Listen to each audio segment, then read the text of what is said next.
तो नमस्कार दोस्तों, वेलकम टू एग्जाम एडुकेटर। सत श्री अकाल, आदाब और जय हिंद।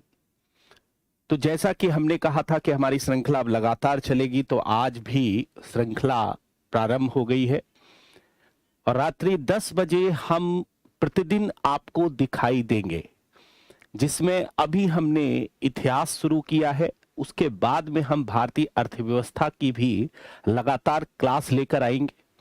अगर आप लोग क्लास नहीं देख पाते हैं इस समय, मान लेते हैं नेट नहीं आता है या कोई अन्य प्रॉब्लम आती है, तो आप लोग बाद में जरूर देखिएगा, क्योंकि परीक्षा के लिए एक तो रिवीजन क्लास आप मानकर इसको पढ़ सकते हैं, या फिर आप इसको ये मानकर पढ़ सकते हैं कि ये ऐसा कंटेंट दिया जा रहा है जो कि यूपीपीसीएस, यूपीएससी सारी परीक्षाओं के लिए महत्वपूर्ण होने वाला है। ठीक है, तो आप लोग प्रतिदिन यहां पर 10 बजे हमसे मुलाकात करेंगे। करंट अफेयर्स की क्लास भी हम जैसे ही समय मिलता है तो स्टार्ट करेंगे। बस आप लोगों का सिलेक्शन चाहिए, किसी ने चुनौती दी है, उस चुनौती को हमें पूरा करना है। तो संघर्षों का जीवन है, और संघर्षों का जब जीवन है तो उसमें चुनौतियां कोई ना कोई व्यक्ति आपको देता ही देता है। तो जब चुनौती मिले आपको तो उसको सहज स्वीकार करिए और स्वीकार करके बस लग जाइए। देखिए इस बार सिलेक्शन होगा ही होगा। तो आज हम बात करेंगे इन्हीं चुनौतियों से जन्म लेने वाला एक व्यक्ति, जिसका नाम है छत्रपति शिवाजी। शिवाजी अपने आप में एक इतिहास है। उन्हें इतिहास के माध्यम से पढ़ाया नहीं जा सकता है, उन्हें समझाया नहीं जा सकता है। फिर भी यहां पर शिवाजी का जो जीवन पर्यंत, एक तरह से जो जीवन का देखने का नजरिया है, जीवन पर्यंत उनकी कैसी शैली रही, उसका एक छोटा सा विवरण हम यहां पर रखेंगे, जो आपकी आगामी परीक्षा के लिए महत्वपूर्ण होने वाला है। ठीक है, तो आदर्श जी नमस्कार, अनुज जी नमस्कार, सारे लोगों को नमस्कार हमारा। तो सबसे पहले तो ये आती है कि दक्कन के क्षेत्र में ये मराठा का उदय क्यों हो रहा है? क्या कारण है कि दक्कन के क्षेत्र में मराठों का उदय हो रहा है? और मराठों के इस उदय को हम दो भागों में बांटकर पढ़ते हैं। एक वो भाग है जो 17वीं सदी तक रहता है, जिसमें हम शिवाजी और उनके पुत्रों के बारे में थोड़ा बहुत विवरण पढ़ते हैं। एक दूसरा इतिहास भी आता है जो कि पेशवाओं के इतिहास के रूप में जाना जाता है। और मॉडर्न इंडिया में आपका जो पाठ है वो पेशवाओं के इतिहास को लेकर शुरू होता है, लेकिन क्या है कि शिवाजी को समझे बिना हम पेशवाओं के इतिहास को नहीं समझा सकते हैं। इसीलिए यहां पर हम क्या है कि शिवाजी के इतिहास को बताएंगे आपको। वास्तव में क्या है कि ग्रांड डफ नाम का एक इतिहासकार है, और उसने लिखा क्या कि मराठों का जो उदय है ये अकस्मात अग्निकांड की भांति हुआ। अर्थात ऐसा उदय था मराठों का उदय जो अचानक से एक अग्निकांड की तरह से निकल कर आ रहा है। लेकिन वास्तव में क्या है कि इसको लेकर इतिहासकारों में विवाद उत्पन्न होना शुरू हुआ कि मराठों के उदय को आप आकस्मिक अग्निकांड नहीं कह सकते हैं। ग्रांड डफ की जो बात थी उसका खंडन किया जाना शुरू हुआ, और बताया जाने लगा कि मराठी इतिहासकारों ने कुछ अलग ही अपनी अपनी बातें कहनी शुरू कर दी, अलग ही अपनी अपनी बातें कहनी शुरू कर दी उन इतिहासकारों ने। कहा क्या कि भक्ति आंदोलन की भूमिका भी शिवाजी के उदय का एक कारण है, और उन्होंने यह भी समझाने की कोशिश की कि एट लास्ट मराठों के उदय में सबसे बड़ी भूमिका शिवाजी की थी, और शिवाजी ने ही मराठों को अपनी एक पहचान दिलाई, जो कि वास्तव में क्या है कि बहुत समय से गुम हुई बनी हुई थी। तो सबसे पहले तो हम लोग इन्हीं मराठों के इतिहास को समझने की कोशिश करेंगे। थोड़ा सा हमें बैक में जाना पड़ेगा मराठों के इतिहास के संदर्भ में, और इतिहास के संदर्भ में कुछ इतिहासकार लिखते हैं कि मराठे वास्तव में जो शिवाजी थे उनके आदि पूर्वज सिसोदिया वंश से आते थे। वही सिसोदिया जो कि वास्तव में क्या है कि मेवाड़ के शासक हुआ करते थे।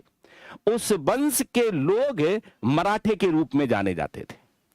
1303 ईस्वी में जब औरंगजेब 1303 ईस्वी में जब अलाउद्दीन खिलजी का मेवाड़ के क्षेत्र पर आक्रमण किया गया, तो आक्रमण के समय में एक सिसोदिया खानदान का व्यक्ति जिसका नाम था सज्जन सिंह, जिसे सुजान सिंह के नाम से भी जानते हैं, ये सज्जन सिंह और सुजान सिंह महाराष्ट्र चले गए। और जब महाराष्ट्र गए तो इन्हीं सज्जन सिंह अर्थात सुजान सिंह की पांचवी पीढ़ी है उग्रसेन। उग्रसेन के दो बेटे हुआ करते थे। एक का नाम हुआ करता था कर्ण सिंह और दूसरे का नाम हुआ करता था शुभकर्ण। एक का नाम था कर्ण सिंह और दूसरे का नाम हुआ करता था शुभकर्ण। ये शुभकर्ण के ही वंशज भोसले के नाम से जाने जाते हैं। कहा जाता है कि इस शुभकर्ण के भी दो बेटे हुआ करते थे। एक हुआ करते थे बिठो जी और दूसरे हुआ करते थे मालो जी। और मालो जी खानदान से ही जुड़े हुए हैं कौन? शिवाजी। तो देख रहे हैं शिवाजी का इतिहास अगर देखा जाए तो बहुत पुराना है। अर्थात अलाउद्दीन खिलजी ने जब 1303 ईस्वी में आक्रमण किया था, किस पर आक्रमण किया था? मेवाड़ के ऊपर। तो उसके बाद में सज्जन सिंह अर्थात सुजान सिंह चले गए थे महाराष्ट्र के क्षेत्र में। और जब महाराष्ट्र के क्षेत्र में चले तो यह व्यक्ति हुआ करता था सिसोदिया खानदान से, सिसोदिया वंश से हुआ करता था। कहा जाता है कि इसी सज्जन सिंह की पांचवी पीढ़ी इसी सज्जन सिंह की थी पांचवी पीढ़ी। और ये जो पांचवी पीढ़ी थी उस पीढ़ी का नाम था उग्रसेन। उग्रसेन के दो बेटे हुआ करते थे, दो पुत्र हुआ करते थे उग्रसेन के। कहानी देखिए क्या है। और उग्रसेन के दो पुत्र हुआ करते थे जिसमें एक का नाम था शुभकर्ण और दूसरे का नाम था कर्ण सिंह। कर्ण सिंह और दूसरे बेटे का नाम हुआ करता था जिसे शुभकर्ण के नाम से जाना जाता है। इन्हीं शुभकर्ण के कहा जाता है कि वंशज भोसले के नाम से जाने गए। भोसले के नाम से जाने गए यहां पर इन्हीं के वंश। इनके भी दो बेटे हुआ करते थे। एक का नाम था मालो जी और दूसरे का नाम था बिठो जी। मालो जी और बिठो जी। अब देख रहे हैं आप, इन्हीं मालो जी खानदान से जुड़े हुए हैं क्या? शिवाजी। मालो जी के पुत्र हुआ करते थे कौन? संभाजी। और जब संभाजी थे तो मालो जी मलिक अंबर के यहां पर नौकरी कर रहे थे, जो अहमदनगर में कहा जाता है कि प्रमुख पोजीशन पर बैठा हुआ था। और मालो जी जब नौकरी कर रहे थे तो संभाजी ने भी, शाहजी भोसले जो इनके बेटे हुआ करते थे, शाहजी भोसले ने भी कहा जाता है कि मलिक अंबर के यहां पर प्रारंभिक नौकरी करनी शुरू कर दी थी और अपना जीवन यापन करना शुरू कर दिया। अब हुआ यहां पर क्या कि शुरुआत में जब मालो जी आए थे तो मालो जी ने एक छोटी सी रियासत हुआ करती थी और वो रियासत हुआ करती थी लघुजी जादव की। वो रियासत हुआ करती थी किसकी? लघुजी जादव की। इन लघुजी जादव के यहां पर नौकरी की थी यहां, लेकिन लघुजी जादव से ज्यादा दिन नहीं बन पाई। और जब ज्यादा दिन नहीं बन पाई तो उसके बाद में ये नौकरी छोड़ देते हैं। लेकिन मलिक अंबर के बाद में भी क्या होता है कि धीरे धीरे धीरे धीरे चीजें दूसरी होती हैं, और दूसरी होती है तो मलिक अंबर से भी वैमनस्यता की स्थिति बनने लगती है।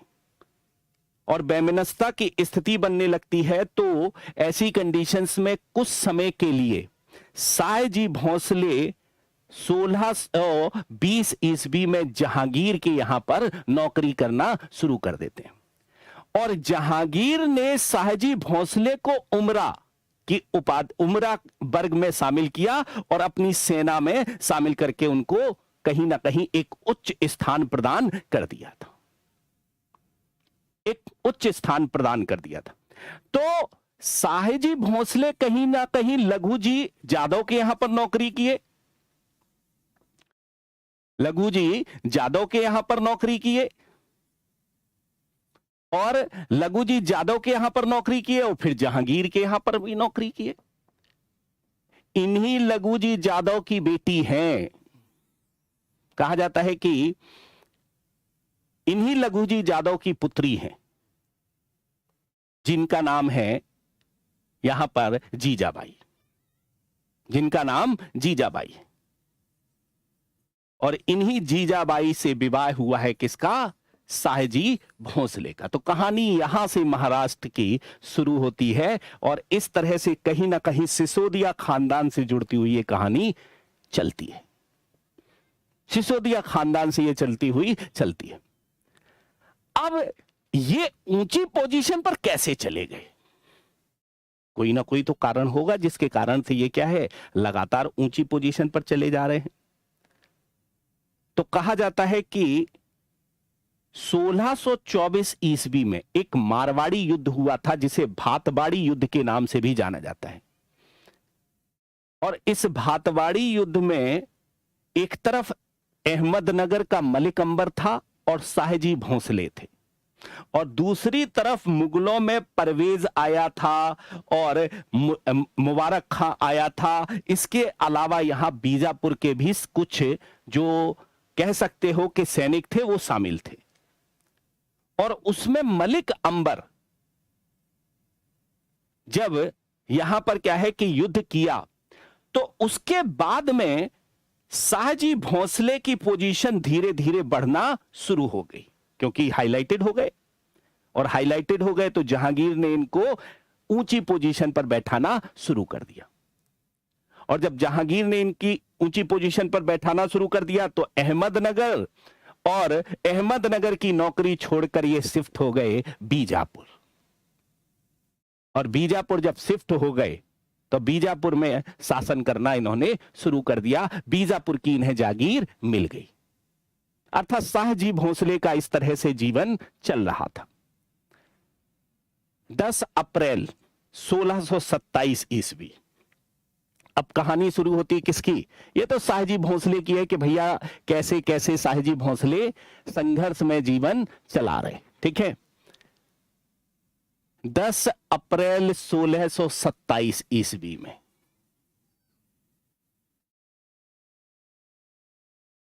सिवनेर के दुर्ग में जीजाबाई ने एक बच्चे का जन्म दिया,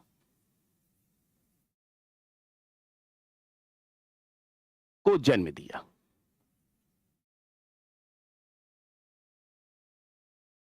और सिवनेरी देवी के नाम पर शिवाजी का नाम रखा। यहां सिवनेरी देवी के नाम पर शिवा नाम रखा।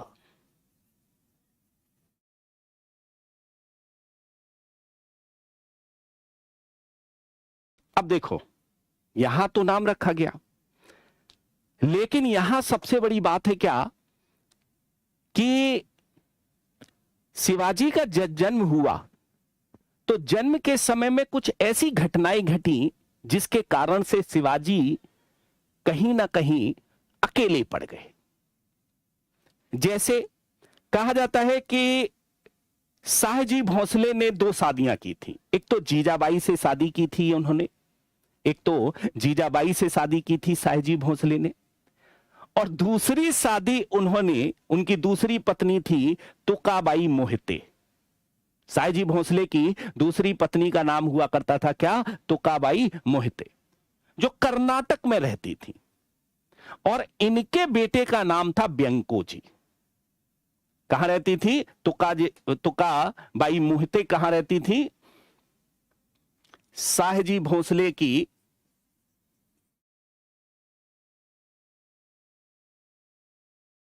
दूसरी पत्नी का नाम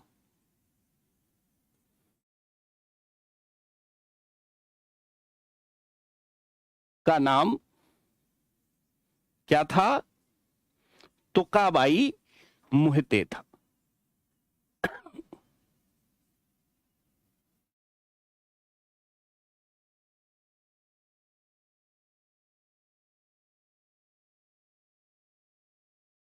मोहिते था, ठीक है। व्यंकोजी इनके बेटे का नाम था।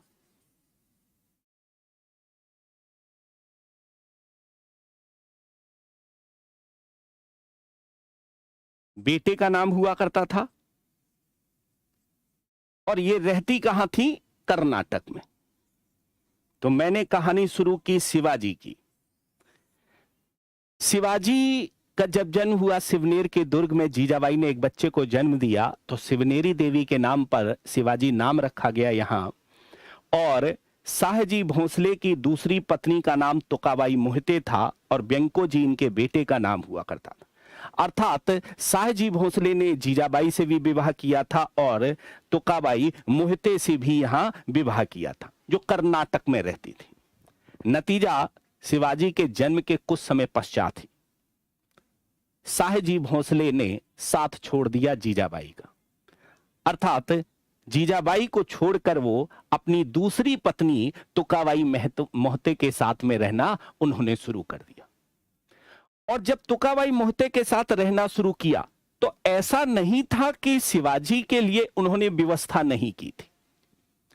उन्होंने अपने एक बहुत खास और मित्र, जिनका नाम हुआ करता था दादाजी कोंडदेव, जिनका नाम क्या था?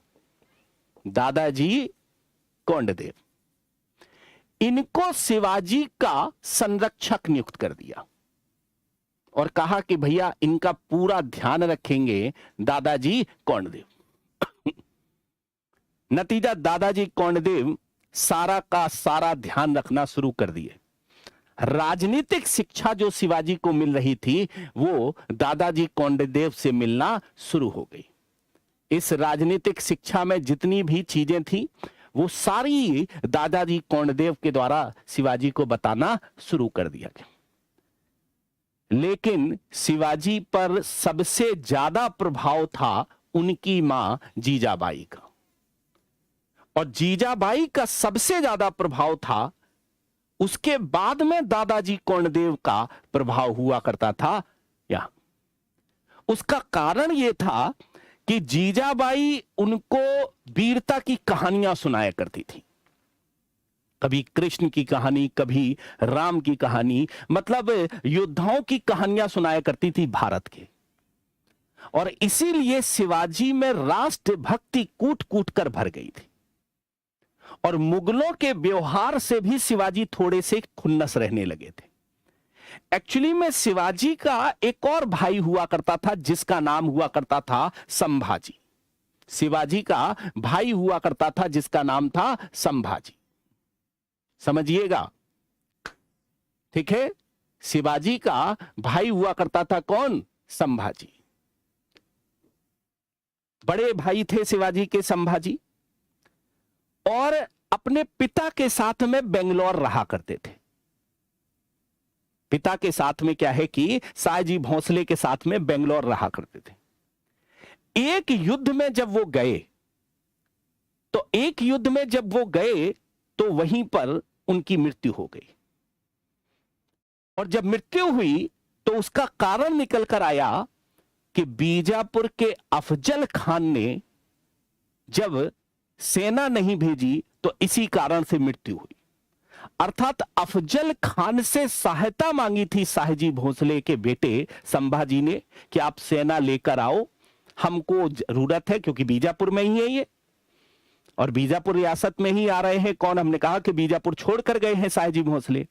तो कहानी हो रही है कि बंगलौर में अपने पिता के साथ रह रहे हैं संभाजी, और संभाजी यहां पर जब अपने पिता के साथ रह रहे हैं बेंगलौर में ही, तो एक युद्ध में लड़ने के लिए गए, उन्हें आवश्यकता पड़ गई सेना की, लेकिन अफजल सहायता करने के लिए नहीं आया।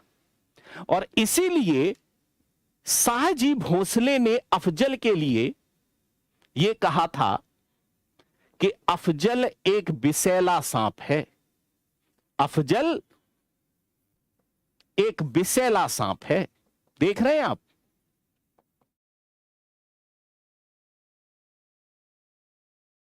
क्योंकि संभाजी की मृत्यु हो गई थी, जो भाई हुआ करते थे शिवाजी के यहां।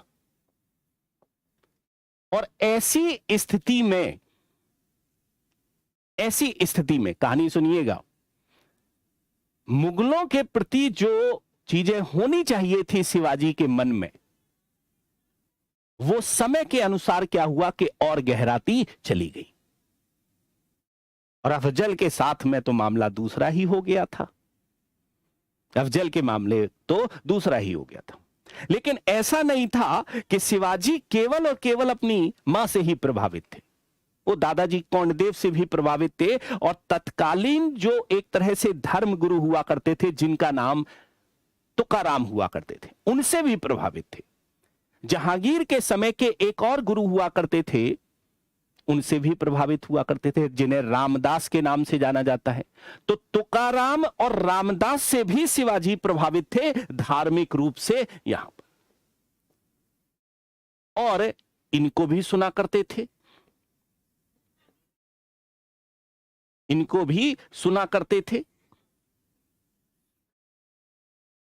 तो देशभक्ति तो कूट कूट कर मां ने भर दी, राजनीतिक रूप से चीजों को समझाने का मौका दे दिया दादाजी कोंडदेव ने, और धार्मिक रूप से शिवाजी को जो गुरु मिले, उन्होंने उन्हें आगे बढ़ने के लिए प्रेरित कर दिया। अब शिवाजी रुकने वाले कहां थे? शिवाजी को कहा जाता है किले जीतने का बड़ा शौक था, और जब किले जीतने का बड़ा शौक था तो शिवाजी ने कहा जाता है कि किले जीतना शुरू करना प्रारंभ कर दिया। अब जब किले जीतना प्रारंभ कर दिया, तो अब ऐसी कंडीशंस में शिवाजी ने धीरे धीरे किलों की संख्या बढ़ानी शुरू कर दी।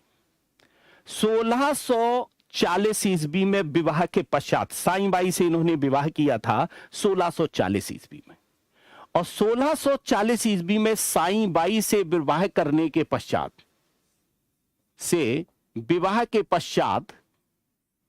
शिवाजी ने अपने किले को जीतने का अभियान प्रारंभ कर दिया, और 1643 ईस्वी में शिवाजी ने सर्वप्रथम जीत लिया सिंहगढ़ का किला। कहा जाता है कि शिवाजी अपने दोस्तों के साथ गुटबंदी करते और टारगेट सेट करते कि हमको यह किला जीतना है, और जब यह किला जीतना है, इस तरह की बात जब शिवाजी करते, तो जाहिर सी बात है क्या कि शिवाजी का यह कदम कहीं ना कहीं शिवाजी को आगे बढ़ने के लिए प्रेरित करते। शिवाजी की युद्ध पद्धति गोरिल्ला युद्ध पद्धति के नाम से जानी जाती थी, गोरिल्ला युद्ध पद्धति के नाम से जानी जाती थी शिवाजी की युद्ध पद्धति। इस गोरिल्ला युद्ध पद्धति में शिवाजी पहाड़ों से निकलते, हमला करते, और लूटपाट करके बाहर फिर वापस चले जाते। और इसीलिए जब शिवाजी ने सिंहगढ़ का किला जीता, तो किसी को भनक ही नहीं लगी। 1646 ईस्वी में शिवाजी ने तोरण का किला जीत लिया। शिवाजी की एक बहुत बड़ी उपलब्धि थी कि शिवाजी अब तोरण जीत लिए, और उसके बाद में रायगढ़ के किले पर भी शिवाजी ने 1646 ईस्वी में भी कब्जा कर लिया। अब तो शिवाजी बढ़ना शुरू हो गए। 1647 ईस्वी में शिवाजी ने कोडाना का क्षेत्र जीत लिया, कोडाना का किला जीत लिया और 1654 ईस्वी में उन्होंने पुरंदर का किला जीत लिया। एक्चुअली में हुआ ये कि शिवाजी लगातार जीतते जा रहे थे और शिवाजी जब जीतते जा रहे थे तो जाहिर सी बात है क्या कि शिवाजी यहां पर जब किले जीत रहे थे तो ये अटैक करते और अटैक करके घर में चुपचाप आ जाते, किसी को बताते नहीं कि मैं जीत चुका हूं, किसी को बताते ही नहीं कि मैं जीत चुका हूं, खबर ही नहीं लगती। एक दिन दादाजी कोंडदेव को पता लग गया कि शिवाजी ने कोडाना जीत लिया, खबर आ गई। भाई शिकायत तो आएगी, भाई कहीं बाहर आप मारपीट करने के लिए आओगे और जब मारपीट करने के लिए आओगे तो ऐसी स्थिति में खबर तो आएगी ही आएगी, ऐसी स्थिति में खबर तो आएगी ही आएगी। नतीजा यह हुआ कि खबर आ गई। क्या खबर आ गई कि शिवाजी लगातार किले जीतते जा रहे हैं और ये रात को अटैक करते हैं और किले पर कब्जा कर लेते हैं और सुबह आकर घर पे सो जाते हैं। दादाजी कोंडदेव ने हड़काया, तुम्हारे पिता ने संरक्षण बनाया है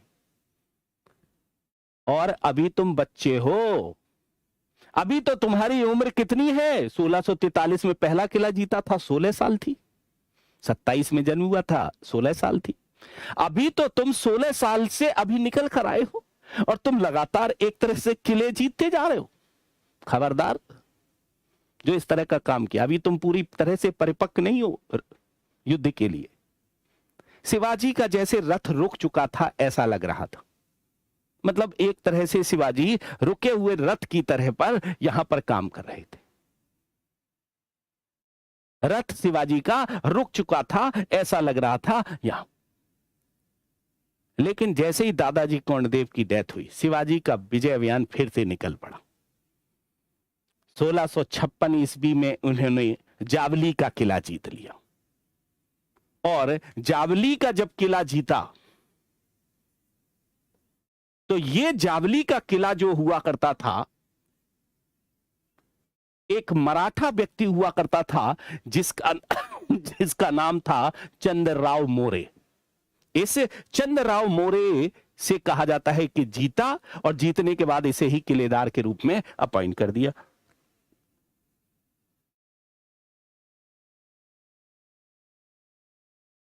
सोलह सौ संतावन ईस्वी में जुन्नार के किले पर कब्जा कर लिया शिवाजी। जुन्नार के किले पर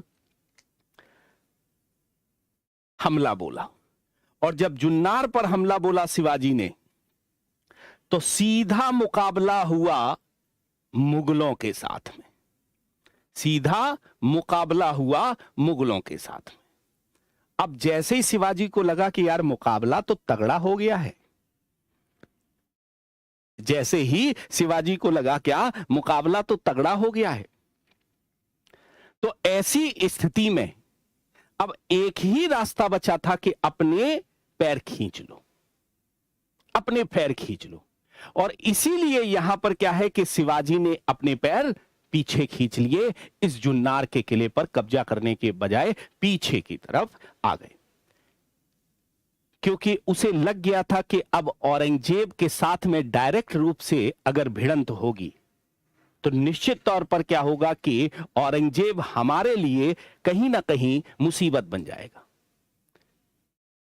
अब मुसीबत बन जाएगा तो ऐसी कंडीशंस में यहां पर मामला शांत हो गया। शिवाजी दो प्रकार के टैक्स वसूला करते थे। एक टैक्स कहलाता था जिसे चौथ कहते थे और दूसरा टैक्स कहलाता था जिसे सरदेशमुख कहते थे, जो मैंने पहले भी चर्चा की थी आप लोगों के क्लास में। चौथ अपनी आय का 1/4 हिस्सा हुआ करता था और सरदेशमुख 1/10 हिस्सा लिया जाता था।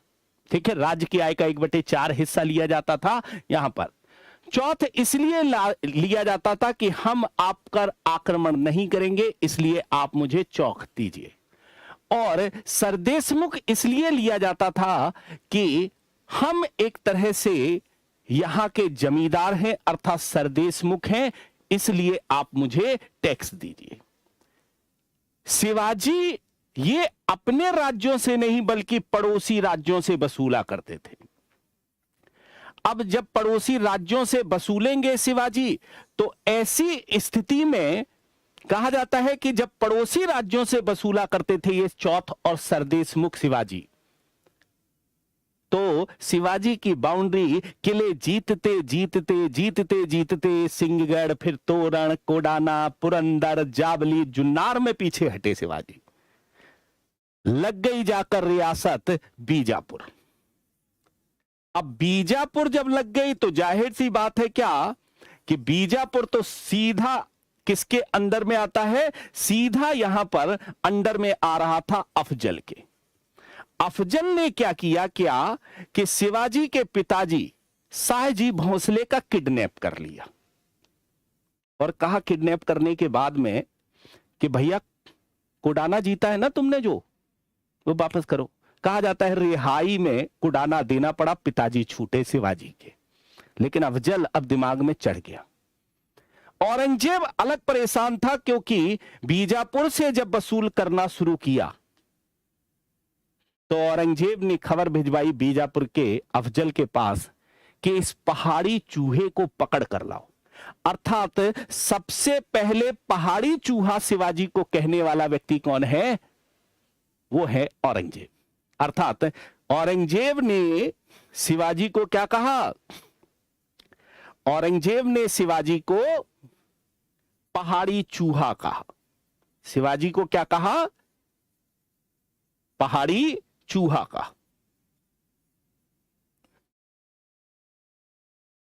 अब इस पहाड़ी चूहे को पकड़ कर लाओ, इस तरह की बात कही। अफजल बोला कि यार अभी पकड़ कर लाता हूं, इसमें क्या बड़ी बात है, इसमें क्या बड़ी बात है, 2 मिनट में पकड़ कर लाता हूं।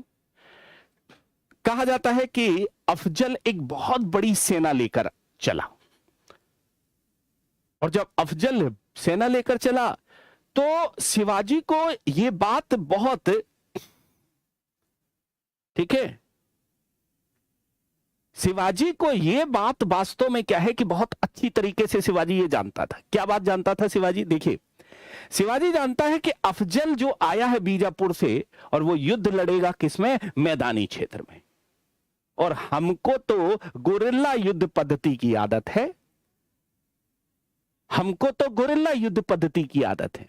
और अगर मैंने यहां पर अफजल के साथ युद्ध किया तो निश्चित तौर पर नुकसान किसका होगा, शिवाजी का ही होगा। इस बात को शिवाजी बहुत अच्छी तरीके से जानते थे, बहुत अच्छी तरीके से जानते थे। और अफजल ने भी कह दिया था कि मैं इस पहाड़ी चूहे को पकड़ कर लाऊंगा, चाहे जिंदा लाऊं चाहे कैसे भी लाऊं। एक बहुत बड़ी सेना लेकर अफजल चल दिया था और अफजल सेना लेकर चल दिया था तो अचानक से क्या हुआ कि अफजल ने एक दूत भेजा जिसका नाम था कृष्णाजी भास्कर। अफजल ने क्या किया, शिवाजी के पास में एक दूत भेजा जिसका नाम था कृष्णाजी भास्कर। अब जब कृष्णाजी भास्कर नाम के दूत को भेजा शिवाजी के पास, देखिएगा समझिएगा, शिवाजी के पास में कृष्णाजी भास्कर नामक दूत को भेजा था अफजल। अफजल कहां का था, बीजापुर का। तो अफजल जब आया संदेश लेकर और कहा कि शिवाजी आपको आत्मसमर्पण करना होगा, अफजल का संदेश लेकर आया, अफजल का संदेश लेकर आया। कहा जाता है कि शिवाजी उस समय कुछ जवाब नहीं दिए, लेकिन यहां पर कृष्णाजी भास्कर जब गए तो शिवाजी ने यहां पर उसे इस बात के लिए दबाव डालना शुरू कर दिया कि तुम तो यार मराठा हो, अफजल की मेन शंका बताओ, अफजल क्या चाहता है। और कृष्णाजी भास्कर जाते जाते एक बात कह गए,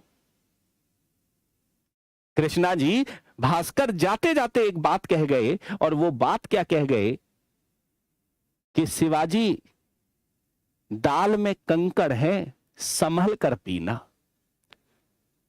शिवाजी तैयार हो गए कि शिवाजी ने समझ लिया कि अफजल एक तरह से क्या चाहता है, यहां दाल में कंकड़ है, संभल कर पीना। कहा जाता है कि मराठा का वास्ता जो दिया कृष्णाजी भास्कर को, कृष्णाजी भास्कर ने इस पूरे षड्यंत्र की एक रूपरेखा संक्षिप्त में बताकर वहां से चले गए।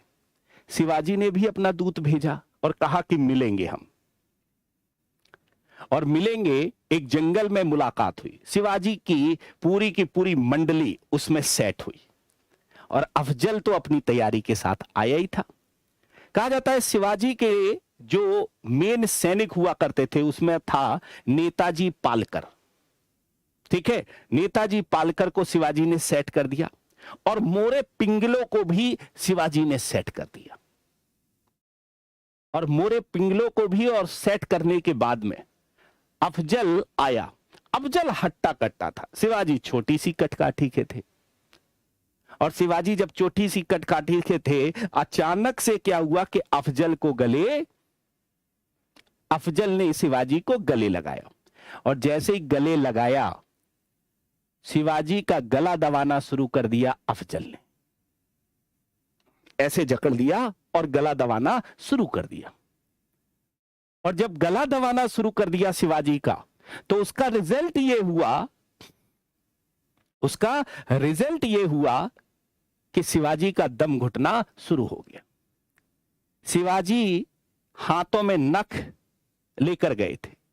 कहा जाता है कि जब मिलने की बात थी जंगल में, तो यह कहा गया था कि न तुम हथियार लेकर आओगे ना हम हथियार लेकर आएंगे, न तुम सेना लेकर आओगे ना हम सेना लेकर आएंगे, अकेले आओगे दोनों लोग, और तब मुलाकात करेंगे। और इसी बात पर अफजल तैयार हुआ था। लेकिन अफजल ने क्या किया, शिवाजी को दबोच लिया। और जब दबोच लिया तो ऐसी कंडीशंस में जब शिवाजी को दबोच लिया, 1659 की बात है, तो शिवाजी का दम घुटने लगा। शिवाजी नख पहने हुए थे, अचानक से पेट में मार दिए। अर्थात अंगूठी थी जिनमें निकली हुई थी कीलें, और नख से जैसे ही शिवाजी को मारा, जैसे ही शिवाजी को एक तरह से यहां पर मारा, तुरंत के तुरंत अफजल तड़पड़ाकर गिर पड़ा। छुपे हुए शिवाजी के सैनिकों ने बीजापुर की सेना पर हमला कर दिया, और इस तरह से अफजल का अंत हो गया। अफजल से तो पुरानी लड़ाई थी, याद है, अफजल से तो पुरानी लड़ाई थी, क्योंकि संभाजी की मदद करने नहीं पहुंचे थे कौन, अफजल जी। और इसीलिए यहां पर शाहजी भोंसले ने कहीं ना कहीं अफजल को बद्दुआएं दी थी। तो अफजल के साथ तो पुरानी दुश्मनी चल रही थी शिवाजी की। अब ये तो हो गई आपकी यहां पर, नतीजा तिलमिला गया। औरंगजेब जैसे ही अफजल की हत्या की खबर सुनी, जैसे ही अफजल की हत्या की खबर सुनी, तिलमिला गया कौन, औरंगजेब। अब जब औरंगजेब यहां पर तिलमिलाया, तो उसका रिजल्ट यह हुआ कि औरंगजेब ने अपने मामा शाइस्ता खान को दक्कन का गवर्नर बनाया। औरंगजेब ने अपने मामा शाइस्ता खान को दक्कन का गवर्नर बनाया, और अपने मामा शाइस्ता खान को दक्कन का जैसे ही गवर्नर बनाया दक्षिण के राज्यों का,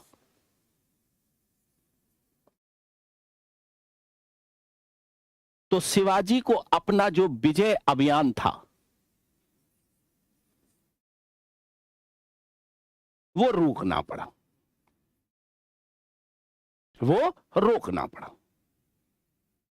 शिवाजी को लगा कि यार अफजल तो ठीक था, हमने उसको तो कर दिया, लेकिन शाइस्ता तो और बड़ी सेना लेकर आया है ये, और औरंगजेब ने डायरेक्ट रूप से भेजा है।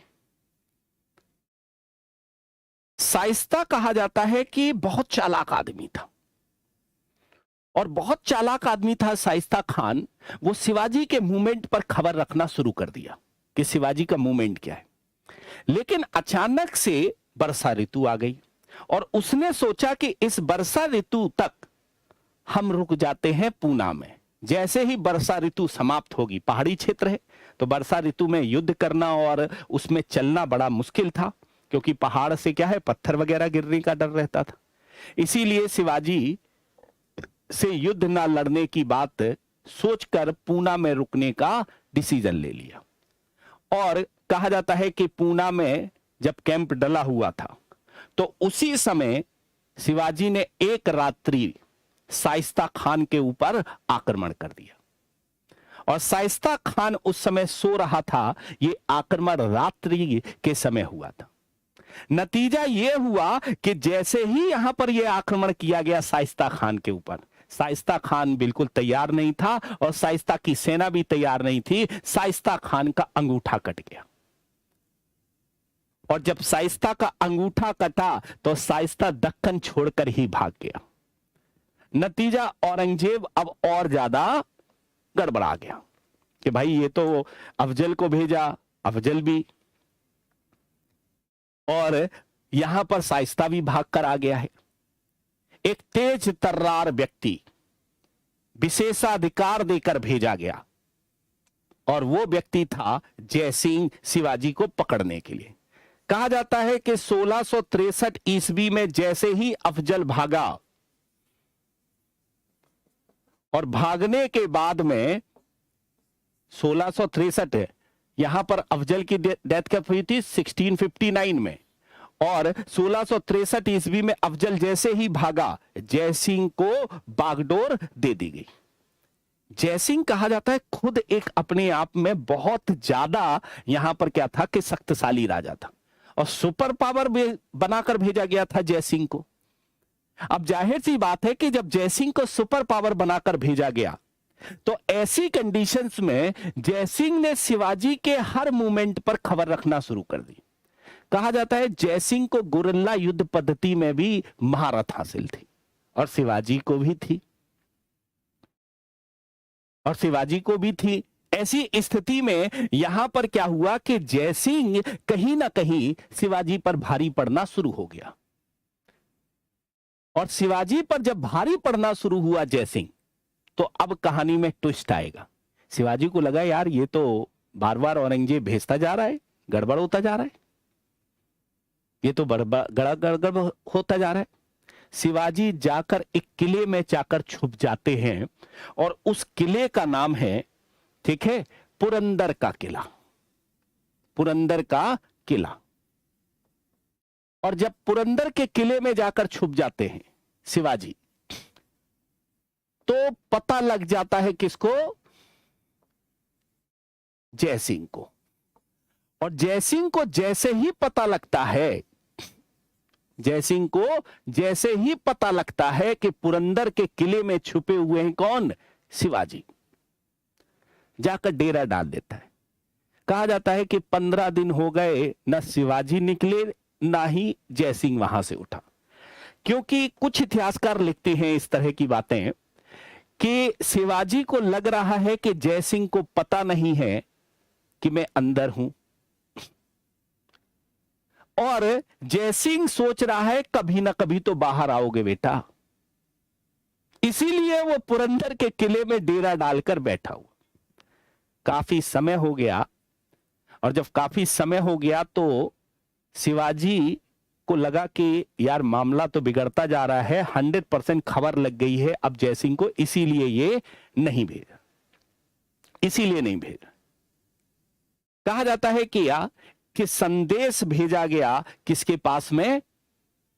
संदेश भेजा गया शिवाजी के पास में कि शिवाजी अगर तुम समर्पण करते हो तो हिंदू धर्म का वास्ता, तुम्हारी जान माल की सुरक्षा की गारंटी मेरी, और तुम संधि करने के लिए अगर तैयार हो तो बोलो, संधि करने के लिए तैयार हो तो बोलो। नतीजा यहां पर शिवाजी इसी मौके का तलाश कर रहे थे कि हम लोगों की जो बीच में क्या है कि यहां पर संधि हो जाए। कहा जाता है क्या शिवाजी ने उससे पहले सूरत में भी लूट की थी, और सूरत में जब लूट की थी तो मुगलों के क्षेत्र से भी लूट की थी, और लगभग 1 करोड़ रुपया शिवाजी ने सूरत लूट में लूटा था 1664 ईस्वी में। शिवाजी ने सूरत में 2 बार लूट की है, एक बार 1664 और एक बार 1670 सूरत लूट शिवाजी की, ठीक है। कहा जाता है कि 64 ईस्वी में जो शिवाजी ने 1 करोड़ रुपया वहां से प्राप्त किया था और यहां से 66 लाख रुपया एक सोने की, कहा जाता है कि बग्घी टाइप की प्राप्त की थी यहां। तो ये सारी चीजें शिवाजी को मिली थी इस सूरत लूट के पश्चात में। और सूरत में लूटना शिवाजी के लिए एक बहुत बड़ा वरदान साबित हुआ था इतिहास में, क्योंकि पैसा मिल गया था। तो शिवाजी पर कंट्रोल करना तो जाहिर सी बात है, तो जयसिंह को भेज दिया गया, जाओ जयसिंह। और जब जयसिंह आए तो जयसिंह ने शिवाजी की हर मूवमेंट पर खबर रखकर घेर लिया शिवाजी को पुरंदर के किले में। शिवाजी ने एट लास्ट जयसिंह की बात मानी और आत्मसमर्पण किया और एक संधि हुई। इस संधि को ही क्या कहते हैं, पुरंदर की संधि के नाम से जाना जाता है। याद रखेंगे इस पुरंदर की संधि, क्वेश्चन पूछा जाता है पुरंदर की संधि किस किस के बीच हुई थी, जयसिंह के बीच में और शिवाजी के बीच में। ठीक है, 22 जून 1665 ईस्वी में, 1665 ईस्वी में पुरंदर की संधि, क्योंकि पुरंदर के किले के अंदर है। अब इस संधि में क्या होता है, ठीक है, इस संधि में क्या होता है, कह देता है यहां पर कि आपने 35 किले जीते हैं, मुगलों के किलों को जीता है, जिसमें से 22 किले आपको वापस करने होंगे। जिसमें क्या करने होंगे, कितने किले, 22 किले आपको वापस करने होंगे। यह बात कह दी जाती है यहां, पहली बात तो। दूसरा, आपको आगरा जाना होगा और मुगल दरबार में उपस्थित होना होगा। ठीक है, आपके बेटे संभाजी को 5000 का मनशब दिया जाता है। संभाजी को, ठीक है, 5000 का मनसब दिया जाता है। ठीक है, मनसब का मतलब है एक रैंक दी जाती है, अर्थात पद दिया जाता है। ठीक है, पद दिया जाता है, 5000 का रैंक दिया जाएगा।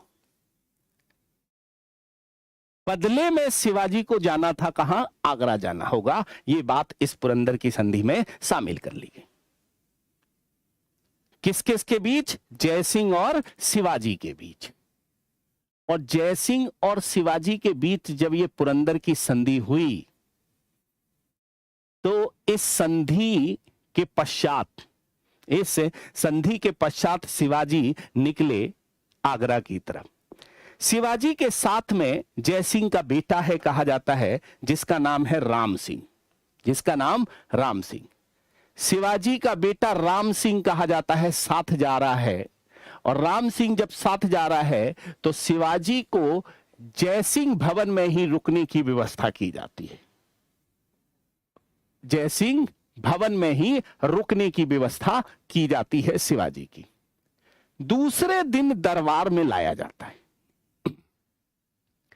अब जब दूसरे दिन दरबार में लाया जाता है शिवाजी को, तो औरंगजेब की नजर में तो युद्धबंदी के रूप में आ रहे हैं, लेकिन जयसिंह ने यह संधि की है, इसका अभी औरंगजेब के पास लगता है, इतिहासकार कहते हैं कि खबर नहीं पहुंची। इसीलिए शिवाजी को उनके बेटे की ही रैंक में, अर्थात 5000 की रैंक में ही बैठने का स्थान दिया जाता है औरंगजेब के दरबार में। शिवाजी और उनके बेटे को कितना रैंक देने का, 5000 का रैंक देने का यहां पर बात की जाती है। बैठा दिया जाता है। और जब बैठा दिया जाता है तो कहा जाता है कि यहां पर अब शिवाजी परेशान, औरंगजेब आता है। और औरंगजेब जब आता है तो शिवाजी खड़े होकर कहते हैं, हमारे बैठने का इंतजाम करिए, मेरे बेटे का और मेरा रैंक एक कैसे हो सकता है, हम तो एक रैंक में काम कैसे करेंगे, हमारे बेटे का रैंक 5000 है तो हमारा रैंक तो ज्यादा होना चाहिए, 5000 मनसब ज्यादा होना चाहिए। औरंगजेब को लगा यार ये छोटा सा आदमी गुर्रा रहा है मेरे सामने, बोला नजरबंद करो इनको। कहा जाता है कि जयसिंह भवन में ही नजरबंद कर दिए जाते हैं। नजरबंद कर दिए जाते हैं, क्योंकि यहां पर शिवाजी कहते हैं कि मेरे बेटे का रैंक और मेरा रैंक का मनसब और मेरा मनसब एक कैसे हो सकता है, मेरा मनसब एक कैसे हो सकता है। और जब यह बात कही जाती है, जब यह बात कही जाती है यहां, तो देखो अब कहानी में ट्विस्ट, राम सिंह आ जाता है बीच में, बोलता मैं रात भर के लिए समझाने के लिए दे दो, और रात भर में समझाने के लिए दे दो। कहा जाता है क्या कि शिवाजी को जयसिंह भवन में नजरबंद किया जाता है और एक डुप्लीकेट लाया जाता है जिसका नाम है हीरोजी फरजंद। ठीक है, शिवाजी का डुप्लीकेट। ठीक है, कौन है शिवाजी का डुप्लीकेट? बिल्कुल हम शकल है। ठीक है, हीरोजी फरजंद, ये शिवाजी के ऐसे डुप्लीकेट के रूप में है, बिल्कुल हम शकल कह सकते हो, शिवाजी लग रहा है। इसको वहां पर रख दिया जाता है और शिवाजी को एक मिठाई के टोकरे में और उनके बेटे को मिठाई के टोकरे में, जिनका नाम संभाजी है, बाहर किया जाता है। अब बाहर किया जाता है तो राम सिंह कहता है देखो शिवाजी, औरंगजेब को जैसे ही पता लगेगा वो तुरंत अपनी चात सौगंध बढ़ा देगा। महाराष्ट्र तक पहुंचने का रास्ता एक तो राजस्थान होते हुए पहुंचता है, दूसरा जो है वो बुंदेलखंड होते हुए, आगरा बुंदेलखंड वो होते हुए आपका महाराष्ट्र पहुंचता है। तुम दोनों रास्तों को नहीं चूज करोगे क्योंकि तुरंत ही चाक चौगंध लग जाएगा। तुम यहां से जाओगे इलाहाबाद, उल्टा जाना है, इधर भेजना है इलाहाबाद, इलाहाबाद से बनारस, उड़ीसा, और फिर तुम पहुंचोगे यहां। अपना रास्ता बदलना होगा शिवाजी तुमको। कहा जाता है शिवाजी का घोड़ा हवा में बातें किया करता था।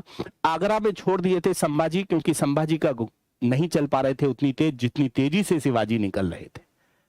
जितनी तेजी से शिवाजी निकल रहे थे उतनी तेजी से एक तरह से नहीं निकल पा रहे थे। तो शिवाजी वहां से निकले और सुबह पहुंच गए थे, कहा जाता है कि इलाहाबाद, और जाकर बनारस में एक पंडित जी हुआ करते थे जिनका नाम था गंगा भट्ट। बनारस में गंगा भट्ट से मिलते हैं। ये वही गंगा भट्ट हैं जो शिवाजी का बाद में राज तिलक करेंगे, बनारस के विद्वान व्यक्ति। कहा जाता है क्या गंगा भट्ट इनका पूजा पाठ कराते हैं और वहां से फिर ये पहुंचते हैं कहां? महाराष्ट्र के क्षेत्र में घूमते हुए, उड़ीसा का बहुत सा क्षेत्र टच करते हुए शिवाजी पहुंचते हैं। उल्टा काफी समय लगा शिवाजी को पहुंचने में, करीब करीब 1 महीने का समय लगभग यहां पर लगा था शिवाजी को महाराष्ट्र पहुंचने में। लेकिन शिवाजी बच बचाकर अपने महाराष्ट्र के क्षेत्र में पहुंच गए। और जब पहुंच गए शिवाजी, तो शिवाजी का विजय अभियान फिर से शुरू और वही काम फिर से शुरू। और जब विजय अभियान शुरू हो गया तो अचानक से लगा कि शिवाजी तो भारी पड़ते जा रहे हैं। लेकिन औरंगजेब भी यहां पर बहुत ज्यादा सख्त होता जा रहा था शिवाजी के मामले में। शिवाजी को लग गया कि यार अगर हम ज्यादा यहां पर इंटरफेरेंस करेंगे, अगर हम ज्यादा यहां पर क्या करेंगे कि चीजों को बिगाड़ेंगे, तो निश्चित तौर पर क्या होगा कि उसका नुकसान हमें देखने को मिलेगा। इसीलिए हम ज्यादा बिगाड़ने का काम नहीं करते और औरंगजेब के बेटे मुअज्जम के माध्यम से औरंगजेब के पास में खबर भिजवाते हैं 68 में। और औरंगजेब के बेटे मुअज्जम के माध्यम से जब 68 में यहां पर खबर भिजवाते हैं कि हम संधि के लिए तैयार हैं, और जैसे ही संधि के लिए तैयार की बात आती है, औरंगजेब खुश हो जाता है और शिवाजी के साथ संधि प्रस्ताव को स्वीकार कर लेता है, क्योंकि वो भी परेशान हो गया था। और दक्षिण भारत में क्या है कि क्या करने लगा था औरंगजेब, कहीं दक्षिण भारत में कहीं ना कहीं क्या हो गया था कि दक्षिण भारत में भी कहीं ना कहीं शांति चाहता था औरंगजेब। तो वो भी चाह रहा था कि भैया शांति वाला मामला हो जाए। एट लास्ट जैसे ही यहां पर मुअज्जम के माध्यम से एक खबर पहुंची तो औरंगजेब तैयार हो गया और औरंगजेब ने शिवाजी के साथ संधि कर ली और औरंगजेब ने शिवाजी को राजा का उपाधि दिया। देखिए संधि के बाद क्या हुआ, राजा को उपाधि दिया, जो एक तरह से शिवाजी को यहां पर अभी तक बुरा मान रहा था और पहाड़ी चूहा कह रहा था, वही शिवाजी को राजा की उपाधि देगा। अर्थात औरंगजेब के द्वारा शिवाजी को क्या किया जाएगा, राजा की उपाधि दी जाएगी। उसके बाद में यहां पर एक और अधिकार यहां पर दिया जाता है औरंगजेब के द्वारा, बीजापुर और गोलकुंडा में चौथ वसूलने का अधिकार भी 68 में शिवाजी को मिल जाता है।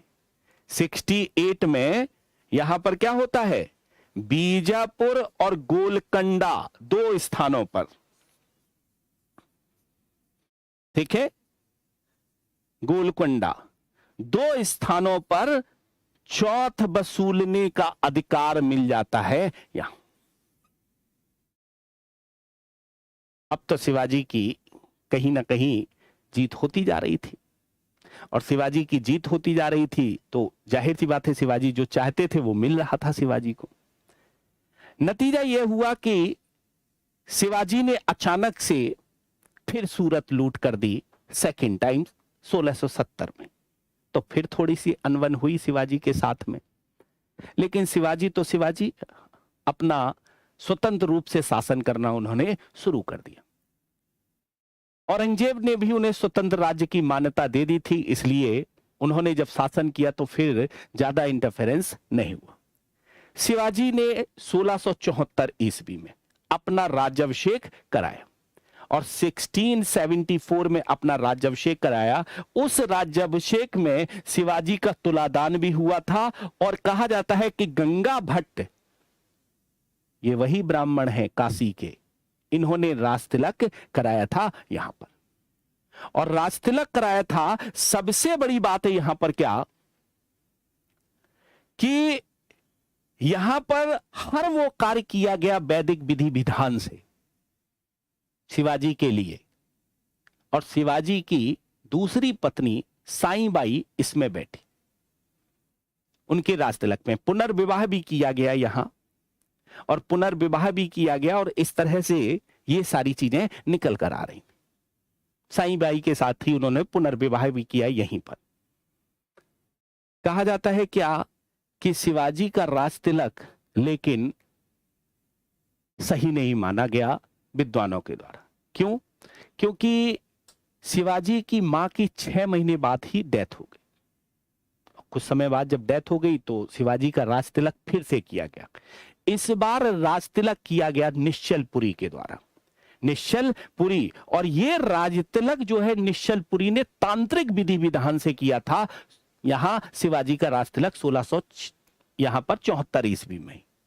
तो तांत्रिक राजतिलक जो शिवाजी का निश्चलपुरी के द्वारा किया गया था यहां, अर्थात शिवाजी का राजतिलक दो तरीके से हो रहा। एक तो हो रहा है शिवाजी का राजतिलक कैसे, एक तो शिवाजी का राजतिलक हो रहा है क्या कि गंगा भट्ट के द्वारा, दूसरा निश्चलपुरी के द्वारा शिवाजी का राजतिलक किया जा रहा है। और इस तरह से अगर देखा जाए तो शिवाजी यहां पर अपने विजय अभियान को आगे बढ़ाना शुरू कर दिया। शिवाजी ने अंतिम अभियान किया 1676 से लेकर 78, और वो था कर्नाटक अभियान। लेकिन कर्नाटक अभियान जब कर रहे थे तो अंतिम अभियान जिंजी विजय के बाद शिवाजी जब लौटे तो उनके बेटे, जिनका नाम संभाजी ही था, उन्होंने उन्हें धोखा दे दिया और अपनी पत्नी के साथ वो घर छोड़कर चले गए और दक्कन के सूबेदार से जाकर मिल गए। शिवाजी बहुत दुखी हुए और इसी दुख के कारण से शिवाजी बीमार रहने लगे। और जब बीमार रहने लगे तो 1680 ईस्वी में 53 वर्ष की अवस्था में शिवाजी की मृत्यु हो गई। और मृत्यु के बाद में अचानक से मराठा जो साम्राज्य है वो यहां पर भाइयों के बीच में सत्ता संघर्ष का केंद्र बिंदु निकल कर आया। कहा जाता है कि शिवाजी का जो अंतिम संस्कार है उनके दूसरे बेटे राजा राम के द्वारा किया गया था। उनके दूसरे बेटे राजा राम के द्वारा किया गया था। संभाजी उस समय एक तरह से शिवाजी का अंतिम संस्कार नहीं किए थे। तो इस तरह से यहां पर शिवाजी की डेथ के बाद मराठा साम्राज्य फिर बहुत अच्छी पोजीशन में नहीं था और औरंगजेब को भी समय के अनुसार नियंत्रण करने का मौका मिल गया इस मराठा साम्राज्य को। शिवाजी ऐसे व्यक्ति थे जो औरंगजेब के समय दक्षिण भारत के क्षेत्र में एक स्वतंत्र हिंदू शाही राजवंश की स्थापना करने वाले के रूप में जाने जाते हैं।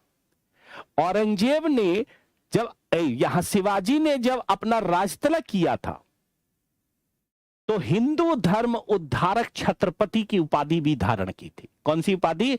हिंदू धर्म उद्धारक छत्रपति की उपाधि भी यहां पर धारण की थी। तो निश्चित तौर पर यहां अगर देखा जाए इतिहास में तो शिवाजी हिंदू धर्म के संरक्षण के रूप में, हिंदू धर्म के संरक्षक के रूप में, हिंदू धर्म के उद्धारक के रूप में जाने जाते हैं इतिहास में।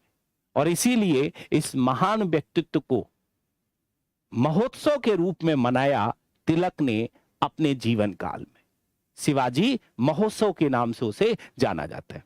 तो आज का जो हमारा क्लास है, ठीक है, हमने कहा 1 ही घंटे हम क्लास लेंगे, ठीक है।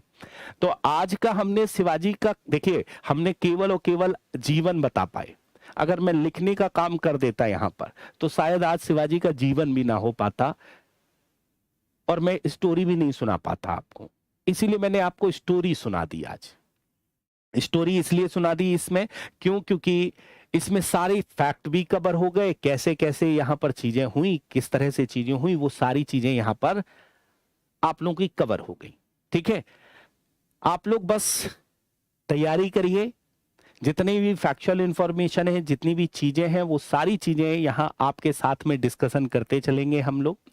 जहां मुझे लगेगा फैक्ट ये भूलने वाला है, लिखवा दिया जाएगा और बता दिया जाएगा। ठीक है, हमने आपको बता दिया कि जयसिंह भवन में रुके थे, फिर नजरबंद हुए थे। ठीक है, मेरा मनसब मुद्दा क्या था? मेरा मनसब यहां पर शिवाजी का हमशक्ल कौन था? हीरो जी फरहंद। तो जहां पर भूलने वाला जो चीजें हैं वो हमने लिख दी हैं आप लोगों के लिए। ठीक है, तो इसी तरह से जुड़े रहिएगा और क्लास देखते रहिएगा और कोशिश करिएगा कि 2023 में हमारा रिजल्ट जो है वो पॉजिटिव आना शुरू हो जाए। ठीक है, मतलब एक नौकरी फिर मुझे 2023 में ये सोचना पड़े कि इसको ज्वाइन करूं या उसको ज्वाइन करूं,